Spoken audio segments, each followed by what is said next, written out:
Put your hands together for Lady Raven. Compared to The Watchers, I like this movie better than The Watchers. And the only reason I'm comparing it to The Watchers is because this is another Shyamalan family production. Lady Raven is a real pop star, and this whole movie apparently is a promotional video for her album or her music or just her. Trap. The premise seemed really interesting. So this whole movie is about this serial killer, this butcher. He's taking his daughter to a concert, and the whole concert ends up being a trap. They've kind of surrounded the arena and they're just about to catch him. And he's with his daughter and he's, I guess, trying to find a way out of the situation. He's in a pickle.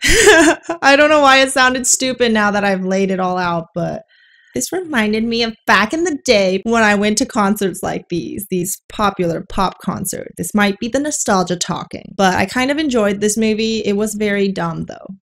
It was very dumb and illogical and kind of very unrealistic that the FBI was so dumb. There was some good tension when he was trying to get out. He's supposedly very normal on the outside. They're trying to kind of portray this sort of, you can't tell people are these criminals. Okay, these criminals are really good at hiding amongst society. Like, he seems like a very good dad. He's like treating the daughter very well. They get along. She's not suspecting anything. They have some really nice interactions. We don't see him actually in his butcher mode. As I was watching this movie while he's in the concert, figuring out that, oh, this was all a trap, I was actually rooting for him to get out. I know he's like the butcher, but I'm just like, he's so good to the daughter. I liked how they were able to psychologically manipulate me like that. That was a thing, right? That wasn't just me, right? I don't know. But what's really stupid is, I know he tries to do a lot of things, but it was almost like too easy for him.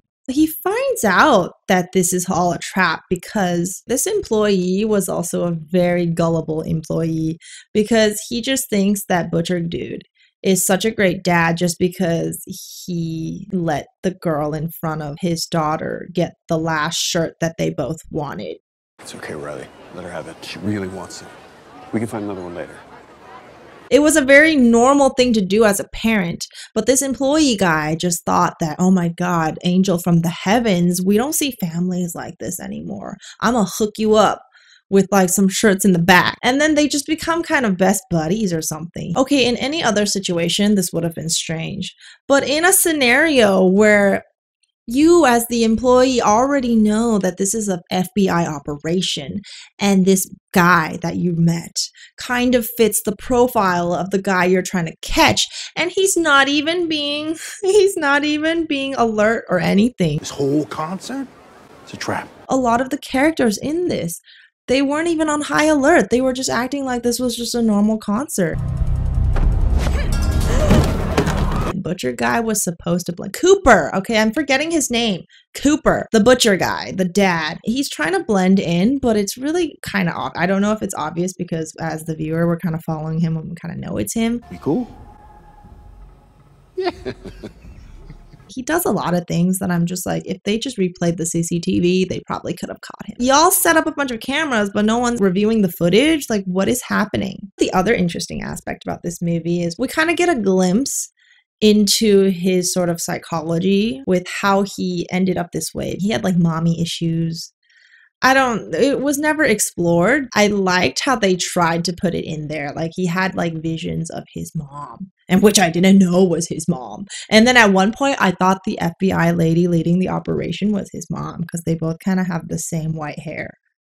They have the same vibe. And I was like, is that his mom? Is the twist in the end going to be like the FBI lady was his mom the whole time? But no, that wasn't a thing. That was just in my head. I actually don't know what they were going to do. They had a profile. The FBI lady, she was like a profiler. So she kind of supposedly knows what he should look like and how he should act. But they really didn't have any solid evidence. I don't know what they were going to do at this concert. It's like the dumbest trap ever. This is honestly the dumbest trap ever, right? This was a very dumb trap. Why would you set up a trap at a concert with like 20,000 people? It's already hard enough to get out of a concert when the concert is over with that many people. And now you have like all of these FBI police officers inspecting everyone as they leave. Everyone's just going to be stuck in the concert hall. Wouldn't that be so frustrating? If I paid to go to this concert, I'd be very, very, annoyed. In the end, he kind of gets Lady Raven alone in her room. She doesn't have any staff around, like makeup artists, bodyguards. They're literally just alone. And then he's like, hey, I'm the guy you're looking for. I'm the butcher dude that your whole concert is trying to capture. I have this guy in this basement right now, and he's on my phone. I can press this button and end him like right now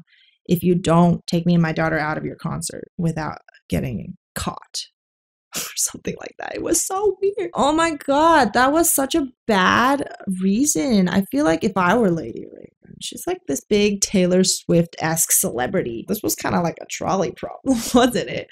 I was like, yeah, why would she care about some random dude? Like, he could have been lying. First of all, Butcher could have been lying. Second of all, why would you care about this random dude when literally your whole concert of 20,000 people was here to try to capture, like, you know, Butcher? You could potentially save so many more lives. She doesn't do anything. She actually just goes along with it. Lady Raven asks to go to their house. Okay, that makes sense. Like, she's trying to get his address, right? All his personal information, all that. But then when she gets to their house, she wants to go inside and she stays there. The wife and the kids, he just has this picturesque American family. But eventually she steals Cooper's phone, rushes into the bathroom, and then she calls the dude, the trap dude. She wants some like clues as to where he is, and then she goes on Instagram Live and she asks around, and eventually they find him and they save him. So that was great. Lady Raven, she's a martyr. She is a saint. I guess they were trying to portray her as a saint because she was so kind that she wasn't even willing to sacrifice the life of one for many. After they got out of the concert, everything just kind of went down the toilet. He escapes in a lot of ways where you're like, there's no way he would have escaped like that. If you've seen this movie, you know what I'm talking about.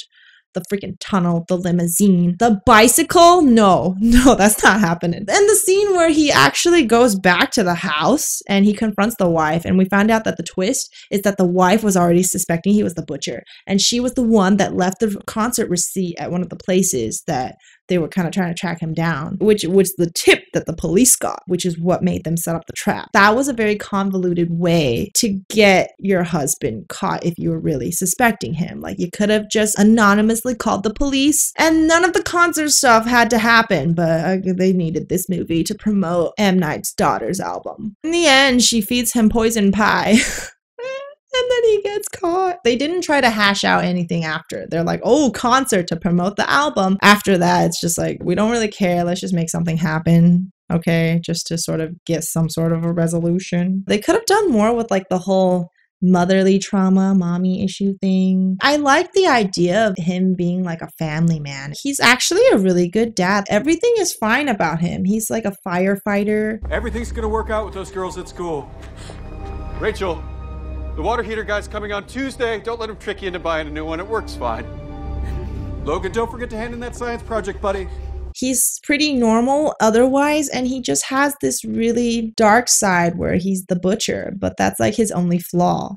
And I wish they kind of explored that. I know obviously it doesn't make him a good person or anything, but I wonder if he like went to a therapist or something, if he could have been saved, if he had controlled his butchering tendencies, if you know, he could have lived a normal life. Like, that was interesting to think about. And it was also interesting to think about from like the family's perspective, because that's crazy to think that someone so close to you who acts so normal is actually this serial killer, right? That's a crazy thing that I feel like I kind of want to know, like, what happened to the family afterwards. Did the children suffer trauma from that? They probably did.